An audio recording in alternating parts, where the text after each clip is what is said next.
For another round of bleeding disorders. In our last sketch, we talked about platelet disorders that cause bleeding. This time, we're still bleeding, but it's all about those clotting factors.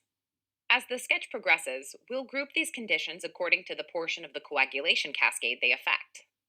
For the extrinsic pathway, we'll encounter vitamin K deficiency and warfarin. For the intrinsic pathway, get ready for some hemophilia. And finally, for the common pathway, we'll meet DIC and liver disease. And to remind you that we're killing clotting factors here, we've hung this obligatory kill factor movie poster on the wall of this game room. If it bleeds, we can kill it. Just reeking with pubescence. Anyways, before we get bogged down with specifics, let's just relax for a bit. Take in that adolescent stank and review the relevant physiology of blood clotting. First thing to keep in mind is that the liver plays a central role in production of coagulation factors. So we've added a liver shape back there. Come on, get to the liver. Yay. Ah, the coagulation cascade. All those arrows and numerals and dotted lines. So elegant, so Roman, so numerally. Let's break it down for that 15 to 24-year-old demographic, shall we? The extrinsic coagulation pathway is normally kicked off by exposed tissue factor at the site of vascular injury, represented by the torn piece of poster outside of that toy box. Extrinsic, if you will. This exposed tissue factor activates factor 7 to form a tissue factor 7A complex. Factor 7 is symbolized by the 7 deadly sins devil. You might recognize this symbol from the sketchy farm warfarin sketch, where factor 7 was symbolized by the clotting fighter from the 7 deadly sins brigade. If you don't recognize the reference, I'd definitely check out the warfarin sketch. It's a bona fide classic of American cinema. This tissue factor 7A complex then activates factor 10, which is the beginning of the common pathway. And in this scene, just a common fox, a factor 10 fox, if you will. Recognize him?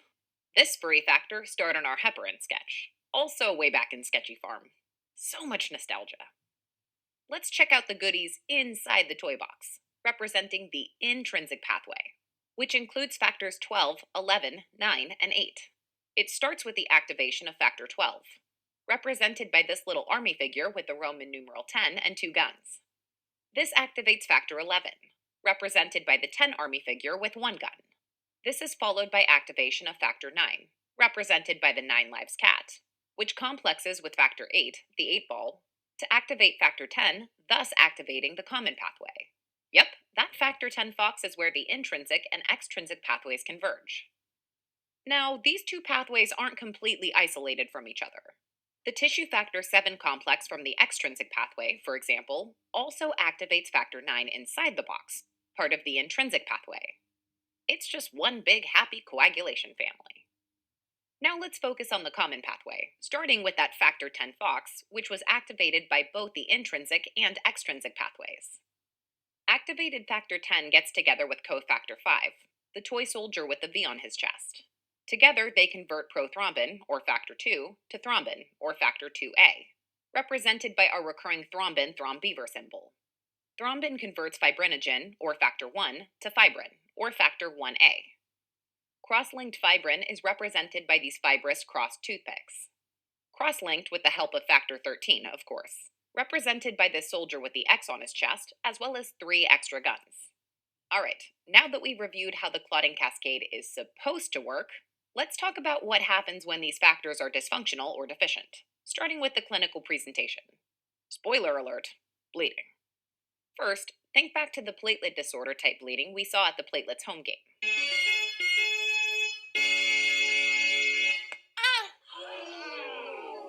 There's no bleeding in baseball. We saw some asymptomatic petechiae, maybe some small superficial ecchymoses that didn't spread to deeper tissues or anything, maybe some menorrhagia for sure. But now look at Dutch over here. I ain't got time to bruise. Patients with coagulation disorders due to factor problems may present with easy bruising and large palpable ecchymoses, as evidenced by this bruised commando covered in large palpable splotches of ecchymotic mud. As opposed to platelet disorders, patients with coagulation disorders are more likely to develop deep soft tissue hematomas, which can present with pain and swelling. Though keep in mind that the differential diagnosis also includes the presence of an obscenely large knife lodged in the leg. Just saying. Hemarthrosis, or bleeding into the joint space, can occur causing joint pain. This typically indicates a severe inherited coagulation disorder, such as hemophilia. Coagulation disorders are also associated with frequent epistaxis and gingival bleeding following minor trauma or dental procedures. Also assess for a history of heavy periods, melena, hematochezia, hematemesis, hemoptysis, or hematuria. All the hemes, really. Spontaneous or post traumatic intracranial hemorrhage is a rare but potentially fatal complication of coagulation disorders. Patients will present with neurologic deficits, headaches, and or altered mental status. Because normal platelet function still allows for the formation of a platelet plug, coagulation disorders may present with delayed bleeding several hours following trauma or an invasive procedure, for example. All right, physical exam time. At this point, we're kind of just inspecting for all the subjective symptoms and signs we already asked about. Look for bruising, soft tissue swelling, gingival bleeding, and neurologic exam abnormalities, including altered mental status or focal deficits. The neuro exam is incredibly important as intracerebral hemorrhage can be quickly debilitating or fatal. And time is of the essence for saving these patients. If you suspect that your patient has a coagulation disorder, get a CBC and check that hemoglobin and hematocrit to look for anemia, which could indicate chronic bleeding that might not otherwise be clinically obvious. Next, get coagulation studies, including PT and APTT, which will help you evaluate the integrity of the clotting cascade. A prolonged PT with a normal APTT indicates a problem with the extrinsic pathway, as represented by our PT paratrooper on the extrinsic side of the poster. PT measures overall speed of the extrinsic and common pathways after exposure to tissue factor. A related test is the International Normalized Ratio, or INR, which is actually the ratio of measured PT over the control PT for the lab, giving us a standardized measurement of the extrinsic pathway integrity. As we'll illustrate underneath this PT paratrooper, a prolonged PT with normal APTT is seen in the setting of vitamin K deficiency and warfarin administration. A prolonged APTT with a normal PT indicates a problem with the intrinsic pathway. These conditions will be illustrated next to the PTT machine gun noise on the left or intrinsic side of the poster. A prolonged APTT with normal PT is seen in the setting of factor VIII deficiency, as seen in hemophilia A and von Willebrand disease, or factor IX deficiency, as seen in hemophilia B. Heparin also typically prolongs the APTT only. Technically, heparin affects thrombin, part of the common pathway, but most PT reagents contain heparin binding chemicals that block its effects. If both the PT and APT are prolonged, there are a few possibilities. There may be a problem with both the intrinsic plus extrinsic pathways and or the common pathway downstream. We don't really know.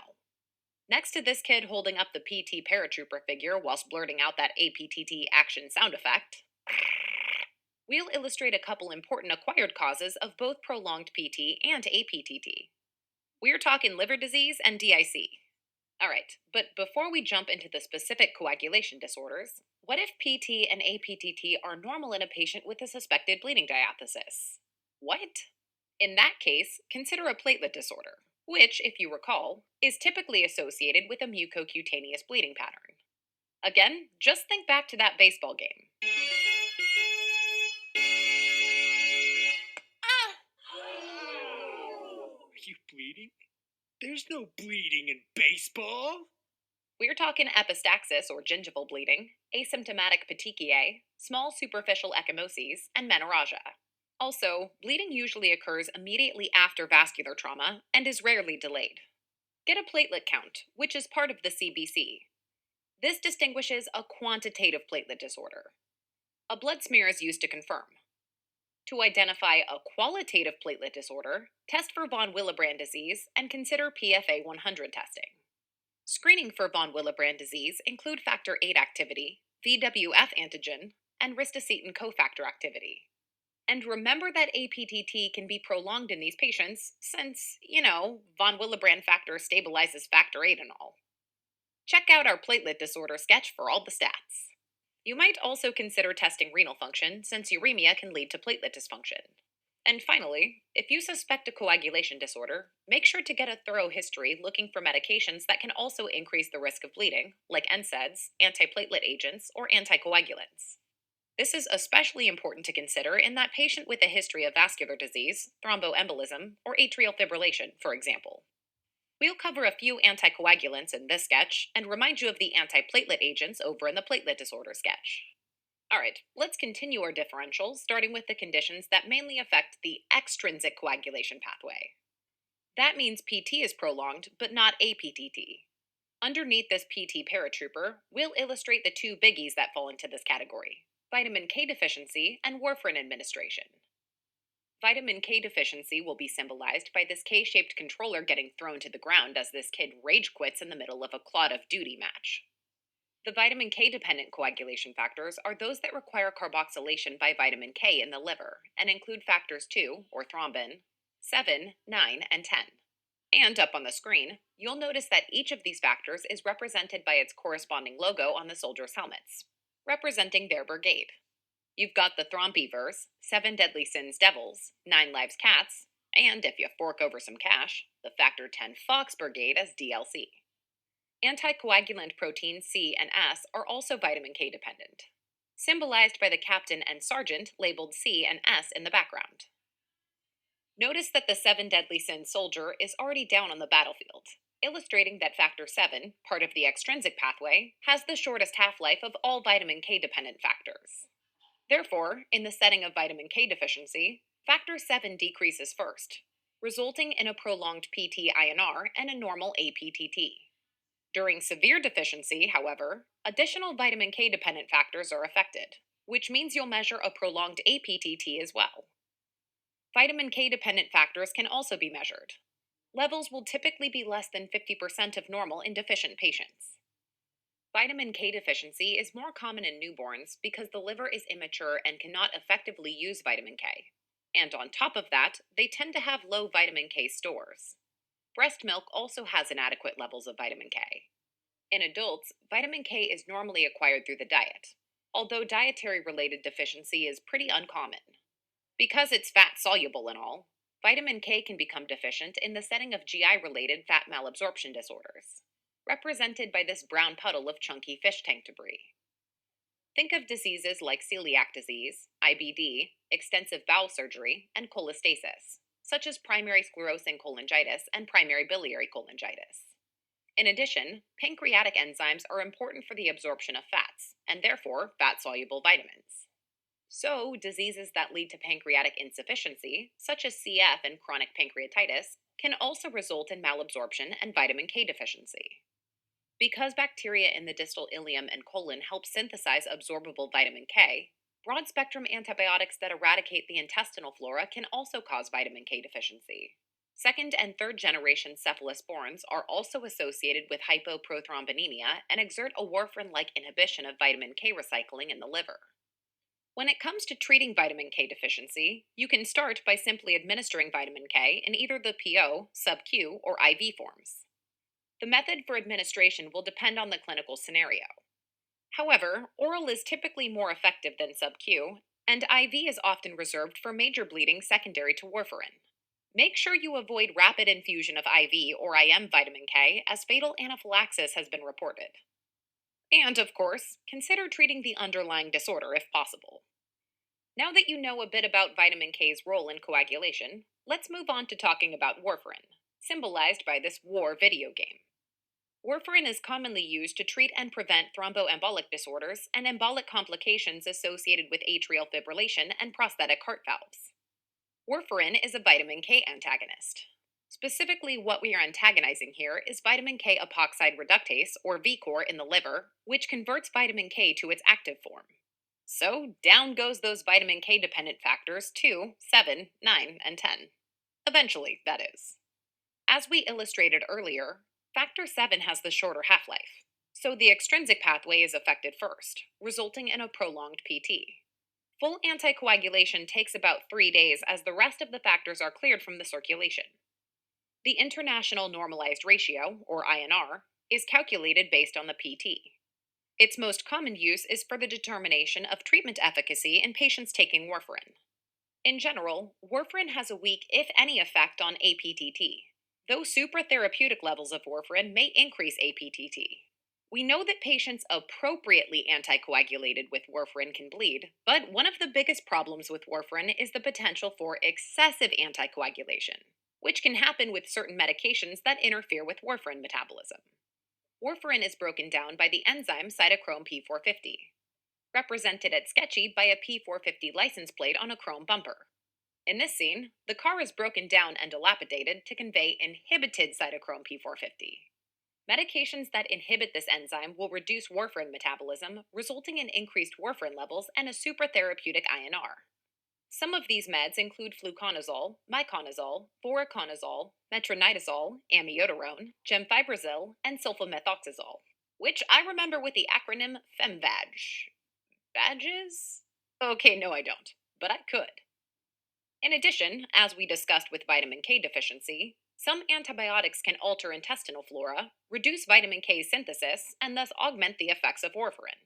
INR can also fluctuate based on dietary intake of vitamin K. Treating the patient with warfarin associated bleeding depends on multiple factors. But for the purposes of this video, we'll discuss the treatment plan for the patient with serious or life threatening bleeding. Step 1, which is fairly intuitive, discontinue warfarin. Vitamin K should also be administered. However, full reversal may take several hours as it's dependent upon synthesis of new clotting factors.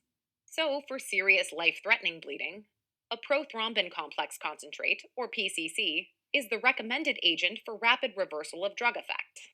This blood product derivative contains therapeutic levels of factor 2, 7, 9, and 10, along with protein C and S. Hey, what do you know? All the vitamin K dependent coagulation factors affected by warfarin, symbolized by the characters on the screen in front of you. FFP, symbolized by these FFP fighter pilots, is another option for coagulation factor replacement. But it's a larger volume than PCC, and it takes substantial time to thaw, and it's also associated with a risk of volume overload or transfusion related acute lung injury.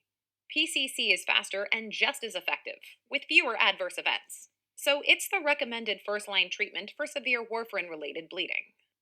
Alright, time to continue our differential. Moving on to the conditions that mainly affect the intrinsic coagulation pathway. That means APTT is prolonged, but not PT. We're going to focus on the hemophilias, which we'll associate with that sound effect on the movie poster. But first, a brief word about heparin. Heparin, represented as usual by our recurring heparin hunter character, works by binding and potentiating the action of antithrombin 3. This, in turn, inactivates thrombin and factor 10A. Now, because thrombin and therefore the common pathway are inhibited here, you'd expect both PT and APTT to be prolonged. Turns out, however, that most PT reagents contain heparin binding chemicals that block its effects. Ergo, only the APTT is prolonged. In fact, the APTT is used to monitor heparin therapy. So we've placed our monitoring binocular symbol next to the PTT poster. Anti-factor 10A activity is an alternative test used to measure heparin activity, which makes sense given the fact that heparin screws up your factor 10. To remember anti-factor 10A, just think of the darts being thrown at, if you will, this factor 10 fox. It's important to note that low molecular weight heparin, fondaparinux, and the direct factor 10A inhibitors often do not prolong the APTT. Monitoring is not necessary with these agents, but if you just can't help taking a peek, monitoring can be performed by testing for anti-factor 10A activity since they all affect factor 10A as well. Convenient. In patients with severe or life-threatening bleeding, heparin should be discontinued immediately. You can actually reverse the anticoagulant effects of heparin with IV protamine sulfate, which will protect you from bleeding. Protamine, protect. No? Of note, protamine does not completely reverse the effect of low molecular weight heparin. Alright, how about a quick game of billiards while we discuss hemophilias, which are inherited clotting factor deficiencies? Hemophilia A is the most common inherited clotting factor deficiency. Notice the A-shaped rack and next to it, a falling 8 ball. A reminder that hemophilia A involves a deficiency of factor 8. Because it's an X-linked recessive disorder occurring in male children of female carriers, We've drawn a boy here, hiding, receding, if you will, behind that X drawn on the pool table. Hemophilia B, also known as Christmas disease, worst Christmas present ever, is the second most common clotting factor deficiency. Hemophilia B is represented by the B in billiards next to the cat jumping off the table. Yep, it's that 9 lives cat again. Here to remind you that hemophilia B involves a deficiency of factor 9. It's also an X linked recessive disorder. Depending on the severity of the disease, signs and symptoms can present at any age. Nevertheless, the hemophilias are usually diagnosed in early childhood, hence the young recessive chat back there. Hemophilias can be characterized into mild, moderate, or severe based on the baseline factor activity that's present. Patients with severe disease will have less than 1% factor activity. Individuals with mild hemophilia generally only present in response to trauma or surgery, and these patients may present at an older age. Those with moderate hemophilia have a more severe reduction of factor activity and often bleed following minor injury and invasive procedures. Patients with severe hemophilia are at risk for spontaneous, severe bleeding episodes and earlier age of first presentation. The most common site of bleeding in patients with hemophilia is into the joint space. That's hemarthrosis, my friend. And just poor billiards etiquette. Hemarthrosis can cause joint pain. Recurrent hemarthrosis over time can lead to hemosiderin and iron deposition in the joint space, causing a fibrotic process called hemophilic arthropathy. This presents with chronic joint pain and decreased range of motion. With factors 8 and 9 involved, you bet your bleeding gingiva that the hemophilias are going to affect the intrinsic pathway. That means a prolonged APTT. Platelet count and prothrombin time will be normal. If you suspect a hemophilia, you can test factor 8 and 9 activity levels. This will give you the diagnosis and help you determine the severity of their disorder. Genetic testing is also appropriate for some patients, both to confirm the diagnosis and also to identify female carriers of the gene, which can be important for prenatal counseling. Alright, I know I keep bringing up that platelet sketch, but I just wanted to remind you that von Willebrand disease can look a lot like mild hemophilia, with prolonged APTT and bleeding. Why? Because von Willebrand factor is important for the stabilization of factor 8, of course. However, remember that VWD is transmitted in an autosomal dominant manner, so it'll pop up in female patients in the family history. Additionally, patients with von Willebrand disease usually present with mucocutaneous bleeding due to a qualitative platelet defect, not deep soft tissue bleeding, which is more coagulation factory. Alright, before moving on to the plan, a sample assessment paragraph to satiate your hunger for conciseness. Xavier Link is a 9-year-old male who presents with complaints of pain and limited motion of the right knee for several weeks with no history of trauma. History reveals that his maternal grandfather had a clotting disorder. Physical exam reveals a swollen right knee with a painful, limited range of motion. Labs indicate a prolonged APTT and coagulation factor 8 less than 40% of normal. This patient's clinical presentation and laboratory evaluation suggested diagnosis of hemophilia A. Plan time! Patients with severe acute bleeding should have immediate replacement with appropriate factor therapy. It's important to keep the factor level above 50% at all times during an acute bleed. That's why there are plenty of replacement 8 and 9 balls available. Patients who are at high risk for a bleeding episode or have had several prior episodes may be candidates for prophylactic therapy. So we've brought in our recurring PPX prophylaxis symbol. This involves replacing the deficient factor in an attempt to prevent future episodes and complications such as hemophilic arthropathy. These factor replacements can be from plasma concentrates or recombinant human factors. Patients undergoing an invasive procedure, such as major surgery, dental procedures, tonsillectomy, or endoscopy, may require prophylactic factor administration. However, these decisions are made on a patient by patient basis. For patients with mild cases of hemophilia A, DDAVP or desmopressin is an option, represented by this cool remote control DDAVP ATV. DDAVP promotes the release of factor 8 and von Willebrand factor from platelets and endothelial cells. If patients only have a mild factor deficiency, DDAVP can help to raise the factor level in the setting of minor bleeding or help to prepare for minor invasive procedures. Other inherited coagulation factor deficiencies of the intrinsic pathway exist, but are much rarer than the hemophilias. Although these may prolong the APTT, they're not always associated with severe bleeding like the hemophilias. Next, let's talk about some conditions that affect both pathways. including the common pathway downstream. We'll be focusing on DIC and liver disease. Don that Khaleesi cosplay and get ready for some serious LARPing, because an epic battle of darkness and demons awaits us. Disseminated intravascular coagulation, or DIC, symbolized as always by these DIC dice, is a systemic process that causes both thrombosis and hemorrhage, which is why one of the dice is red while the other is black. DIC is typically precipitated by a severe underlying condition like sepsis, malignancies, trauma, and obstetrical complications. DIC is characterized by the activation of the coagulation cascade, leading to excess production of arterial and venous thrombi in both the microvasculature and larger vessels.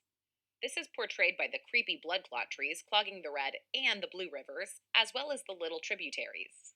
Long story short, activate your factors and it's thrombosis time. In the setting of DIC, excessive activation of coagulation and extensive thrombus formation leads to consumption of coagulation factors. Kind of like these coagulation fighters here who have been defeated and discarded into the game bag. Platelets are also used up, which is why this condition is known as a consumptive coagulopathy. Just consuming everything in its path. But it's not just the consumption of factors and platelets that leads to problems in DIC. There can also be excessive fibrinolysis. Just think of this fibrin tree here, getting all fibrinolyzed and such. Anyways, long story short, consumption of factors, consumption of platelets, add some excessive fibrinolysis just for good measure, and it's bleedy bleedy times. As you can imagine, tissue and end organ damage occurs as a result of either hypoperfusion, thrombosis, or bleeding. So, what caused all this coagulation carnage?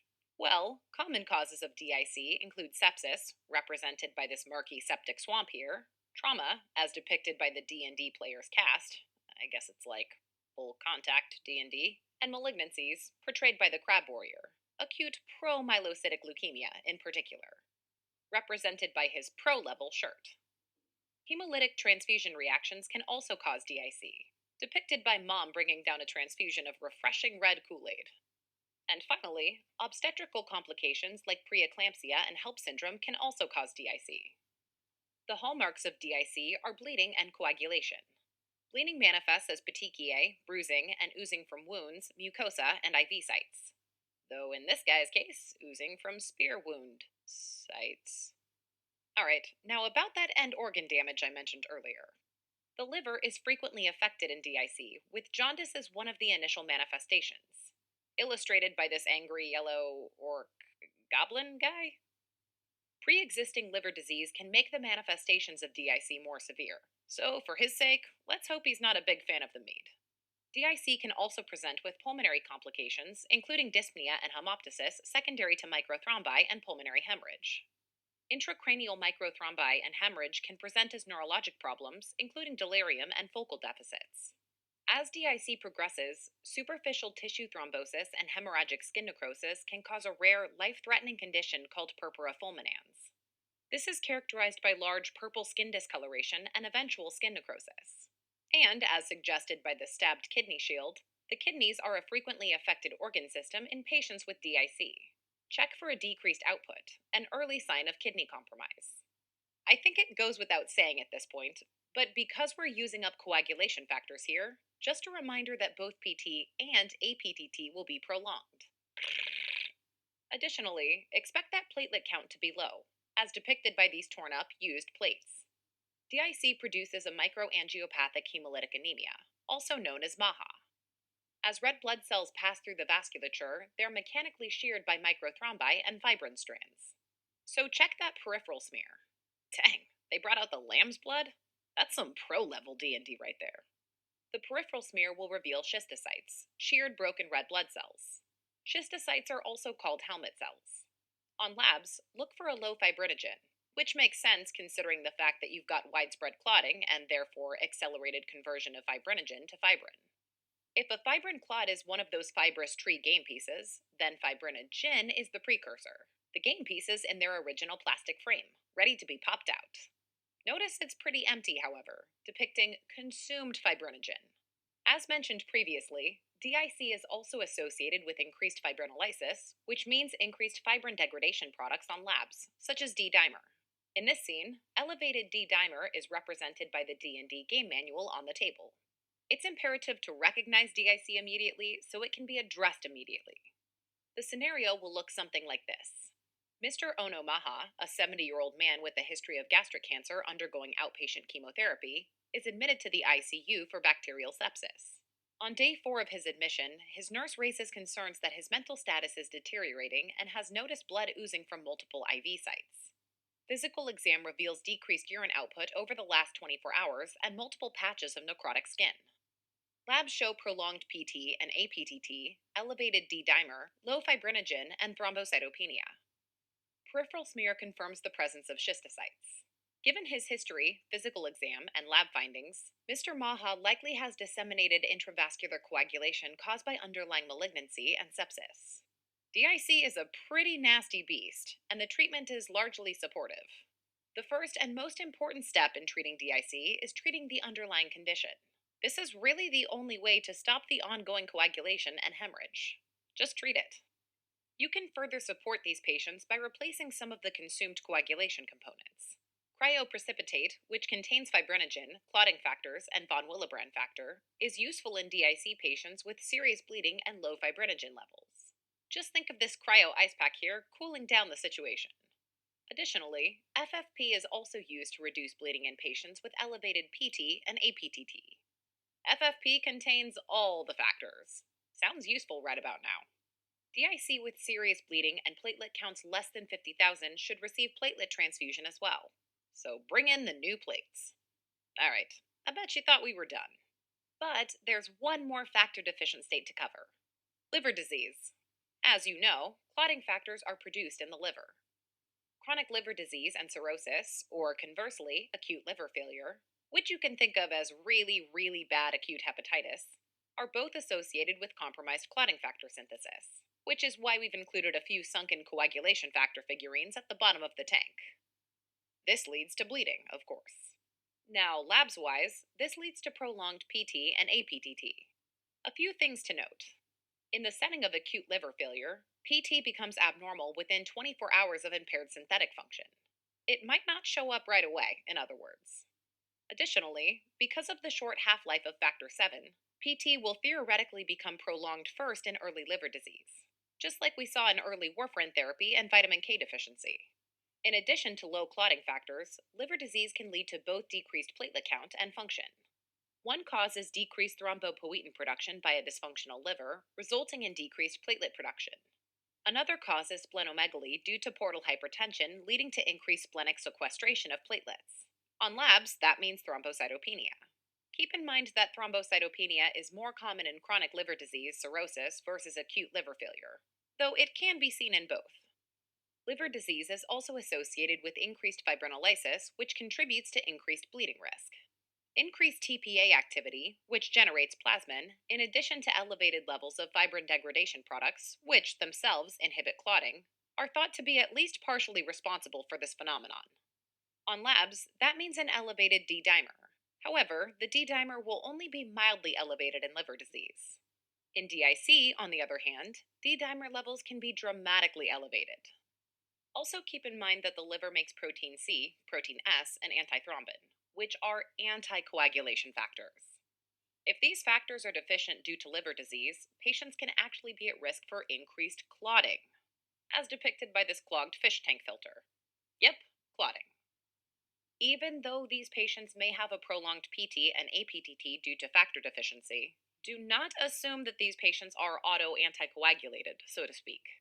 They may still require anticoagulation therapy in the setting of disease complications, such as venous thromboembolism.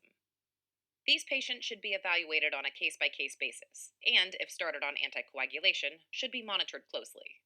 Speaking of meds, in general, it's important to avoid medications that further increase the risk of bleeding, like NSAIDs and aspirin, symbolized by the fish medication with the oozing red slime. Too bad all these meds didn't help whatever used to live in this aquarium. He's in a better place now. As you can see, the labs in liver disease may look very similar to DIC labs, such as prolonged PT and APTT, elevated D dimer, and thrombocytopenia. Some clues that it's the crappy liver's fault? Well, the D dimer will only be mildly elevated in liver disease, In DIC, the D dimer levels can be dramatically elevated. And factor VIII levels will usually be normal in liver disease because it's also produced in endothelial cells, which is why the 8 ball is defying the laws of physics by floating up to the top of the tank. In DIC, however, factor VIII levels will be low. Some clinicians might even order a factor VIII level to help differentiate between DIC and liver disease related coagulopathy. The big clue pointing to liver disease over DIC? Abnormal liver labs, of course, including AST, ALT, ALK Phos, and bilirubin. A known history of liver disease or risk factors like chronic alcohol use can also be helpful in pointing to the liver as the source. Now, the transaminases may not be elevated in the setting of severe cirrhosis and synthetic dysfunction, but that's a story for another time. Check out our acute and chronic liver disease videos for the full workup. Active bleeding in the setting of liver disease is treated supportively, much like DIC. For starters, you need to treat any underlying exacerbating conditions like infection, uremia, or concurrent DIC. In acute bleeding in liver disease patients, you should give vitamin K immediately if there's any chance they have vitamin K deficiency. It theoretically takes hours for vitamin K dependent factors to return to normal, so it's not the best treatment of acute bleeding, anyways. But the potential side effects of vitamin K administration are minimal, so it can't hurt. For poorly controlled bleeding, administer cryoprecipitate to replace coagulation factors quickly. Just like we talked about with warfarin reversal, FFP can also be used to replete factors, but may not be preferred due to the larger volume load. These patients may have high portal pressures and more volume load should usually be avoided. Once again, give an infusion of platelets if the platelet count falls below 50. Thanks, Mom. And that's the end of our quest through coagulation factor bleeding. Let's quickly summarize the sketch with a quick differential diagnosis of your patient with a suspected bleeding disorder. First, get a bleeding history. The general presentation of bleeding from coagulation factor disorders include easy bruising, soft tissue hematomas, mucosal bleeding after minor trauma, hemarthrosis, and the feared intracranial hemorrhage. To wrap up the history of present illness, remember the conditions that can precipitate DIC, including sepsis, trauma, malignancies, hemolytic transfusion reactions, and obstetrical complications. Get a past medical history, looking for liver disease or kidney disease. Remember that we crammed all the platelet disorders into that DDX clipboard.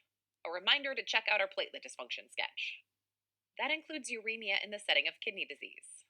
Also, look out for conditions that can cause malabsorption. Vitamin K deficiency, here we come. Get a family history. The hemophilias are X linked recessive, and von Willebrand disease is most commonly autosomal dominant. Remember that von Willebrand disease can kind of act like hemophilia A because of that whole factor VIII deficiency thing. Then look at dem meds. Ask about anticoagulants, antibiotics, and platelet inhibitors like NSAIDs. Perform a physical exam, assessing for all those bleeding signs we discussed, as well as signs of liver disease, such as splenomegaly, jaundice, spider angiomata, gynecomastia, and asterixis. Lab time! Usually starting with the CBC, PT, and APTT. PT and PTT normal? Start thinking about platelet disorders. For a full workup, head on over to our dedicated platelet disorder sketch. Only PT prolonged with a normal APTT? Think about vitamin K deficiency. Remember that factor VII goes down first, affecting the extrinsic pathway only, and therefore prolonging the PT. In severe deficiency, however, all the vitamin K dependent factors are affected, and both PT and APTT will be prolonged. Warfarin therapy mainly affects PT INR, not the APTT, but that should have been caught in the medication history. You never know, though. Again, supratherapeutic concentrations of warfarin can cause both the PT and APTT to increase. Remember that whole short half life factor VII phenomenon means that early liver disease can also present with prolonged PT with a normal APTT. Though once the other factors are affected, expect both PT and APTT to be prolonged. If these conditions are ruled out, usually the search for a specific factor deficiency or inhibitor is pursued. Look for something screwing up the extrinsic pathway. Hematology stuff. Treatment of vitamin K deficiency includes giving, guess what? Vitamin K. And addressing the underlying issue. Serious bleeding related to warfarin use is treated primarily with prothrombin concentrate to replenish those vitamin K dependent factors, with FFP as a second line therapy. Alright, what if the APTT is prolonged but the PT is normal? Think about heparin therapy, which affects thrombin, part of the common pathway, sure, but is inactivated by the PT reagent, so will only prolong the APTT. Heparin is monitored using the APTT. Anti-factor 10A activity can also be used to monitor heparin therapy. Remember that low molecular weight heparin, fondaparinux, and the direct factor 10A inhibitors often do not prolong the APTT. Monitoring is not necessary with these agents, but monitoring can be performed, if you just can't help yourself, by testing for anti factor 10A activity since they all affect factor 10A as well. Convenient. Heparin can be reversed with protamine. Low molecular weight heparin only partially. When just the APTT is prolonged, also think about hemophilia A or B, which are associated with factor 8 or 9 deficiency, respectively. That means the extrinsic pathway is disrupted. Hemarthrosis is the most common type of bleeding here. Hematologic tests usually involve assessing for the missing factor. Treatment logically includes replacement of the deficient factor, whether it's factor 8 or factor 9. DDAVP is used to treat hemophilia A as it induces release of factor 8. Fun! Remember that von Willebrand disease can look an awful lot like hemophilia A, with a prolonged APTT and everything. If suspected, proceed with the full von Willebrand disease workup, which is discussed in our platelet disorder sketch. And the grand finale, both PT and APTT are affected. Now, we already mentioned that severe vitamin K deficiency and supertherapeutic warfarin can cause this lab pattern. But then there was this nasty DIC and liver disease, which both affect the coagulation cascade broadly. What are some of the clues that point you to one of these diagnoses? Well, DIC is characterized by the activation of the coagulation cascade, causing diffuse arterial and venous clotting. MAHA will cause schistocytes on the smear. The consumption of massive amounts of coagulation factors prolongs that PT and APTT, of course. And as for the platelet consumption, well, expect thrombocytopenia. Because of increased fibrinolysis, also expect low fibrinogen and an elevated D dimer, or a DND dimer, as it were. Bleeding manifests as petechiae, bruising, and oozing from wounds, mucosa, and IV sites. All this bleeding, thrombosis, and poor perfusion leads to end organ damage, or end orc damage, if you know what I mean. Keep in mind the precipitating events that can cause DIC. Treat DIC by addressing the underlying condition. And for bleeding patients, administering cryoprecipitate or FFP and platelet transfusion in patients with platelets less than 50,000. Liver disease can also have labs similar to DIC. Besides the usual liver labs, such as AST, ALT, ALK-Phos, and bilirubin, as well as thrombocytopenia, typically in severe chronic liver disease, expect factor 8 to be preserved since it's also made by endothelial cells. And yes, there's increased fibrinolysis, but the D dimer won't be as high as in DIC. If you've got a bleeder, give cryoprecipitate to replace factors, as well as platelet transfusion for patients with platelets less than 50,000. Vitamin K can be given as well, just for good measure. What is that? 16? Alright, let's see here.